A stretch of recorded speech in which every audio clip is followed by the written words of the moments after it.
You're tuned in to 22 Crime, where the truth hides in the details. Together, we dive into the darkest corners of human nature, exploring the mysteries that have left investigators puzzled and families searching for justice. Because in the world of crime, the truth is never as simple as it seems. With just 22 minutes on the clock, let's dive into today's case and uncover the shocking truth. Today's episode delves into the chilling story of Chisako Kakehi, a woman who seemed to embody the unassuming qualities of a typical grandmother, but would later be known as the Black Widow of Japan. Over 7 years, Kakehi manipulated her way into the lives of several elderly men, building their trust only to betray them in the most fatal way. Her quiet, seemingly harmless appearance masked a ruthless killer who poisoned those closest to her, leaving Japan reeling in shock and horror. This episode uncovers how Chisako's seemingly ordinary facade concealed a dark and deadly scheme, one that would end in tragedy for many and justice for some. The clock is ticking. Let's uncover the truth behind today's mystery. Viewer discretion is advised. 22 is a true crime podcast that delves into real-life crime stories, which often involve graphic descriptions, sensitive content, and strong language that may not be suitable for all audiences. We strive to present these cases with the utmost respect for the victims and their families. Please note that the content discussed may be distressing or triggering for some listeners. Additionally, all resources and information presented in this podcast are obtained from publicly available internet sources. Listener discretion is strongly advised, and we recommend that only mature audiences proceed with caution. If you are sensitive to such content, please consider watching another video. Stay safe and take care of your mental health. Chisako Kakehi, born Chisako Yamamoto on November 28, 1946, in the bustling city of Kitakyushu, Fukuoka Prefecture, seemed destined for a conventional yet bright future. Raised in a typical middle-class family, her early years were marked by academic excellence and an evident hunger for knowledge. Teachers saw promise in the diligent young Chisako, predicting success and ambition, yet there was one formidable barrier: her father.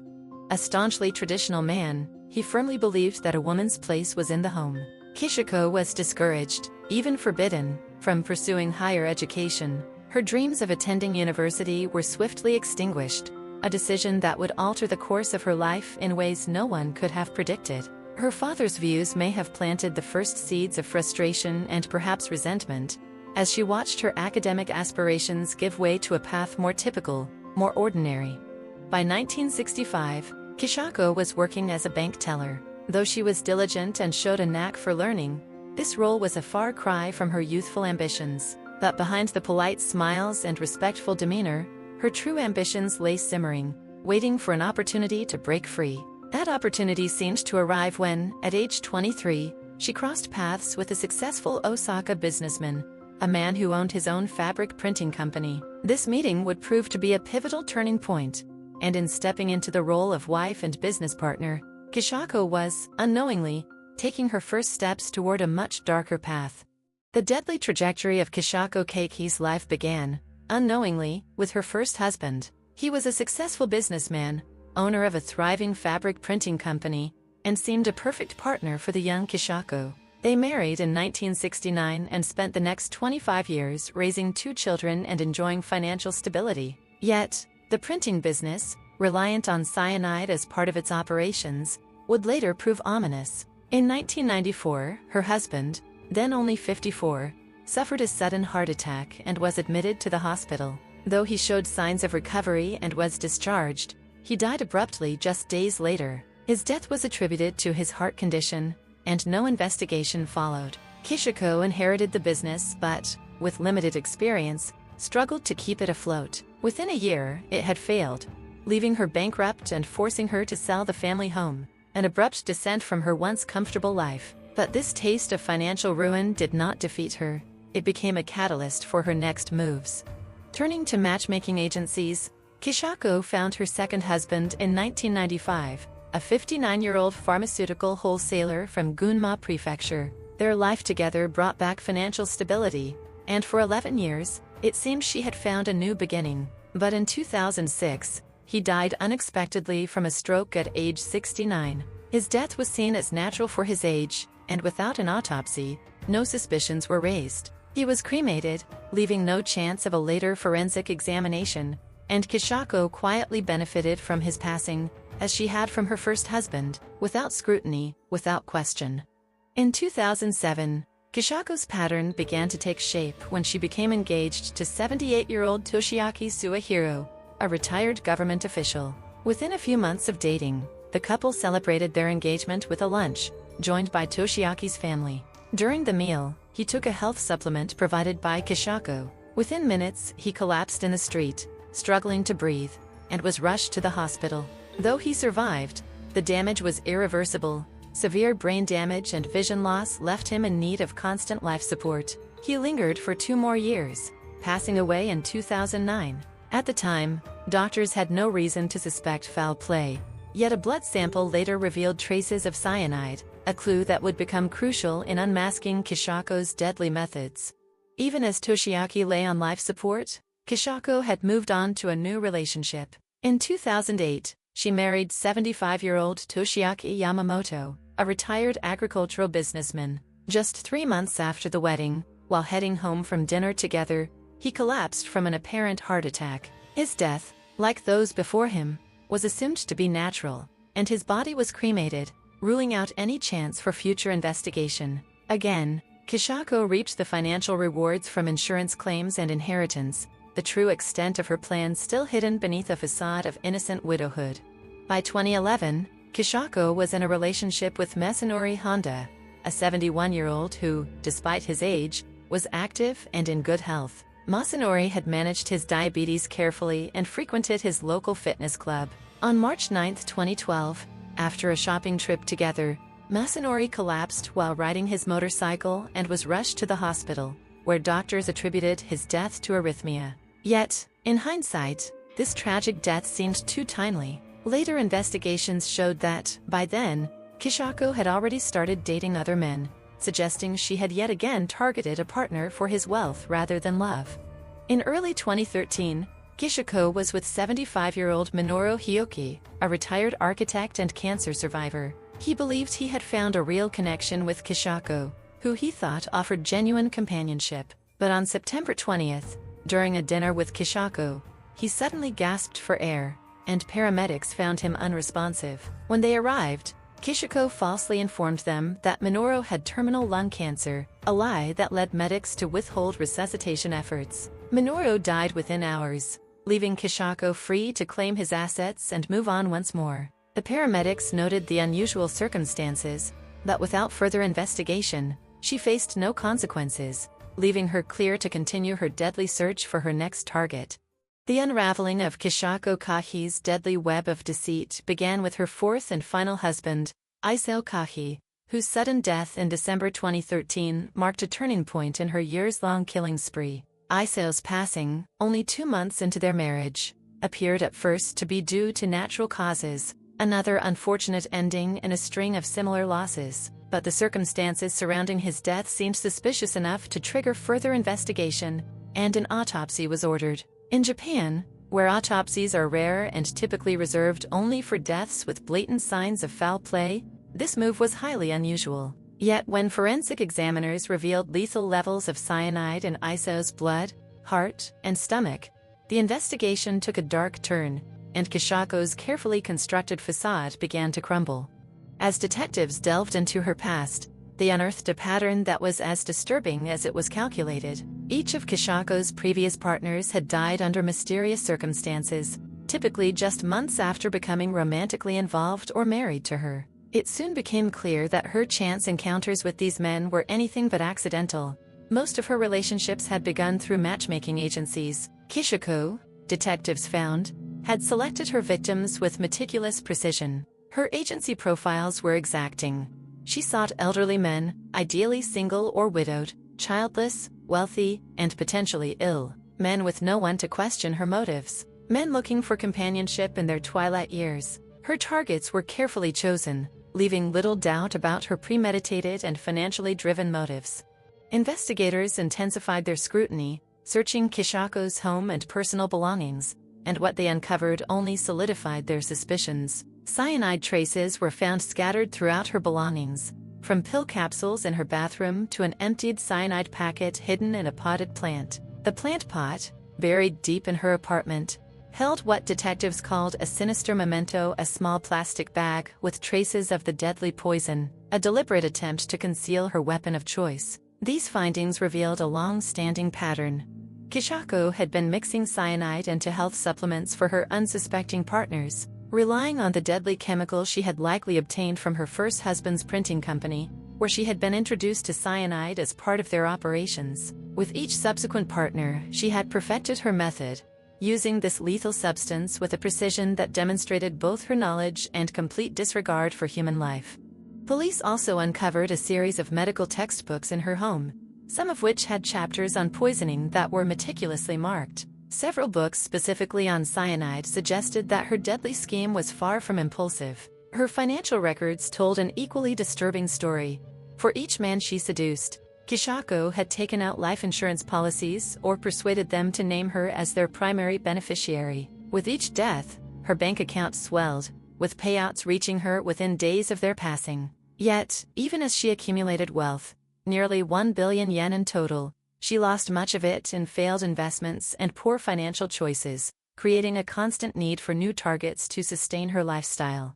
As the investigation deepened, detectives discovered another sinister element of Chisako's method. She had adopted each partner's surname upon marriage, which enabled her to open new bank accounts under each new identity. This practice allowed her to integrate herself seamlessly into their financial affairs, giving her control over their assets with disturbing ease. But the pattern did not end with her 4 confirmed victims. Records indicated that she had been romantically involved with up to 10 other men over the years, most of whom had also met with untimely deaths. Although insufficient evidence prevented prosecutors from charging her for these additional cases, the implications were undeniable.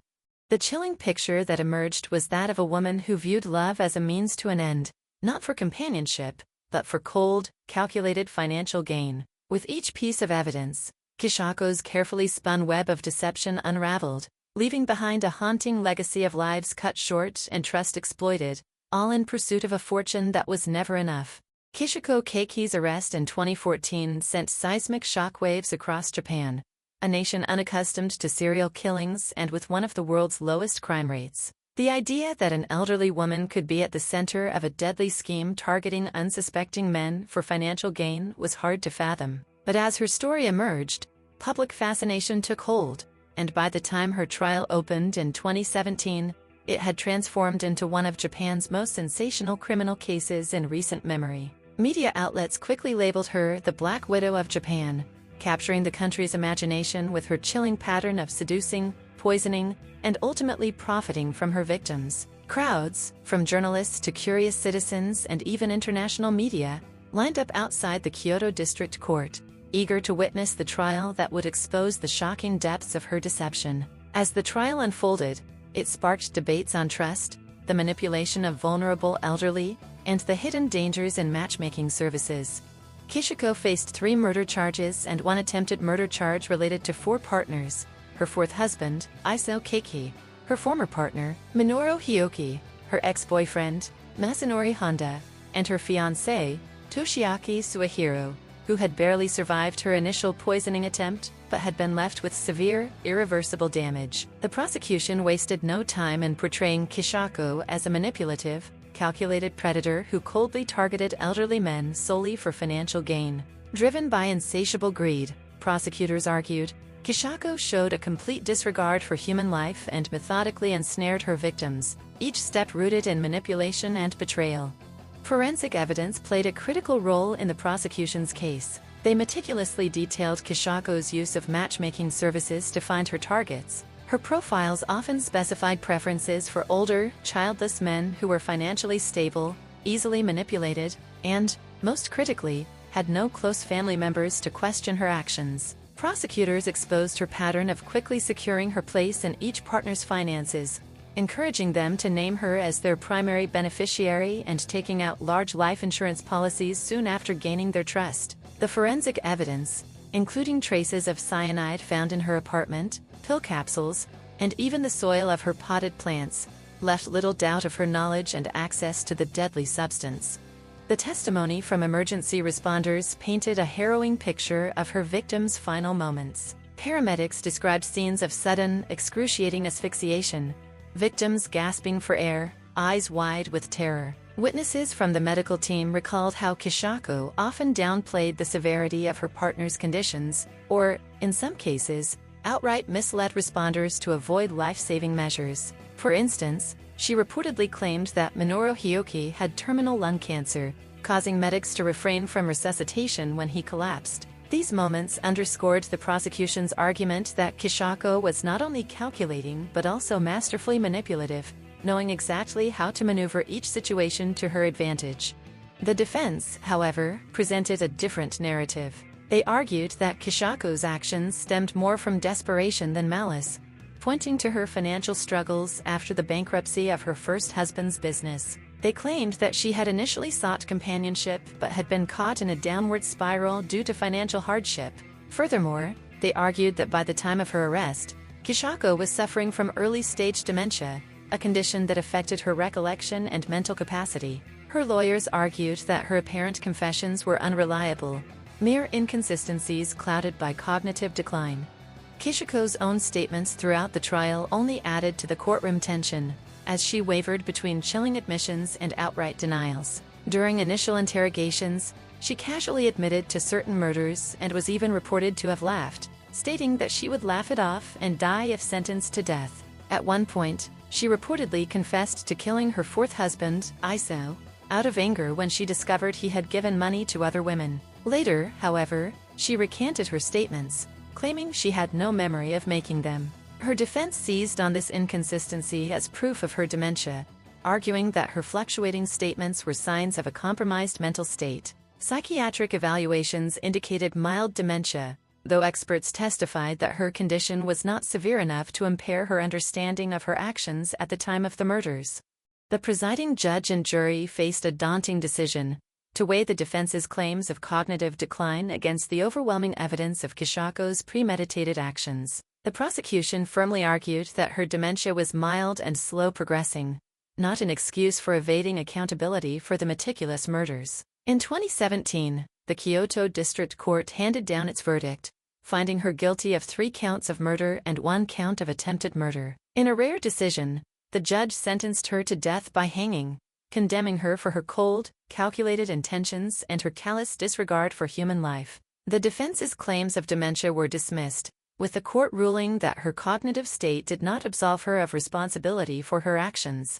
Chisako's legal team pursued numerous appeals in the years following her sentencing, citing her advanced age and deteriorating mental health. However, in 2019, the Osaka High Court upheld her death sentence, and in June 2021, Japan's Supreme Court rejected her final appeal. Supreme Court Judge Yuriko Miyazaki, in his decision, highlighted the ruthless nature of Chisako's crimes, describing her as a woman who used the matchmaking agency to get acquainted with elderly victims one after another, and poisoned them after making them trust her. He emphasized that her calculated, planned murderous intentions left no room for leniency, and that her age did not warrant a reduction in her sentence.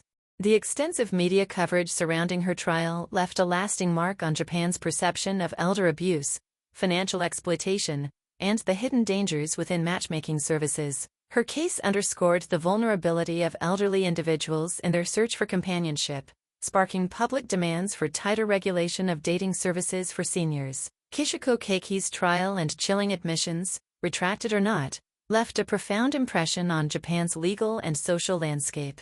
Known now as the Black Widow of Japan, she became an unsettling symbol of betrayal, greed, and cold-hearted manipulation. A cautionary tale that has left society wary of the dangers that can lurk behind even the most unassuming of facades. The case of Chisako Kakehi, infamously known as the Black Widow of Japan, has left many questioning what drives a seemingly ordinary elderly woman to commit such calculated, chilling crimes. While her financial motives appear clear, targeting elderly, wealthy men allowed her to secure nearly 1 billion yen through inheritances and insurance payouts. The calculated precision of her methods hints at motives beyond mere financial gain. Some criminologists suggest Chisako sought power and control, drawing satisfaction from the dependency and devotion of the men who trusted her. Her repeated use of cyanide, a rare poison, and her relaxed demeanor during interrogations added a disturbing element of detachment that hints at a deeper psychological compulsion. Chisako's upbringing may have contributed to her sense of entitlement and drive for autonomy. Raised in post-war Japan, her ambitions for higher education and a career were thwarted by her father's traditional views, which defined a woman's role as limited to marriage and family. The loss of financial stability following her first husband's death may have reinforced her belief that unconventional means were her only route to independence. With each partner's death, Chisako pursued an increasingly risky path to maintain her desired lifestyle. Her case also brought scrutiny to Japan's forensic practices and the cultural reluctance around autopsies, which often allows suspicious deaths among the elderly to go unquestioned. Had routine autopsies been performed, Chisako's crimes might have been uncovered sooner. Her case has since sparked calls for stricter examination procedures, particularly for elderly victims with significant assets. Chisako Kakehi's actions ultimately served as a cautionary tale, highlighting both the vulnerabilities of the elderly in search of companionship and the dangerous potential of unchecked greed. Her story urges society to re-examine elder abuse, financial exploitation, and the systems in place to protect vulnerable populations. Today, her legacy stands as a reminder of the importance of vigilance and the need for legal and social safeguards to protect those who may unknowingly fall prey to similar schemes. Thank you so much for listening all the way through. If you've made it to this point, drop a comment with the word "done," and we'll give you a personal shout-out to show our appreciation. We hope you enjoyed this deep dive in this murder and media frenzy. It was as fascinating for us to create as we hope it was for you to hear. If you found this episode thought-provoking, don't forget to like, subscribe, and hit the notification bell, so you never miss an update. We also invite you to join our YouTube channel, where you can get early access to our content, have your questions answered directly, and enjoy exclusive members-only content. We'd love to know what you think about this case. Was justice truly served? Share your opinions in the comments below. We're always eager to hear your thoughts. For those wanting to explore more on true crime, we've included Amazon affiliate links to some of the books we referenced in our researches. Purchasing through the link won't cost you anything extra, but it will support the channel and help us continue bringing you more content. If you're craving even more, consider joining our Patreon community. As a member, you'll get access to the full script of this episode, exclusive book summaries, and even the complete set of images featured in this case, available for purchase in our Patreon store. This has been 22 Crime. Until next time, stay curious, stay informed, and stay safe.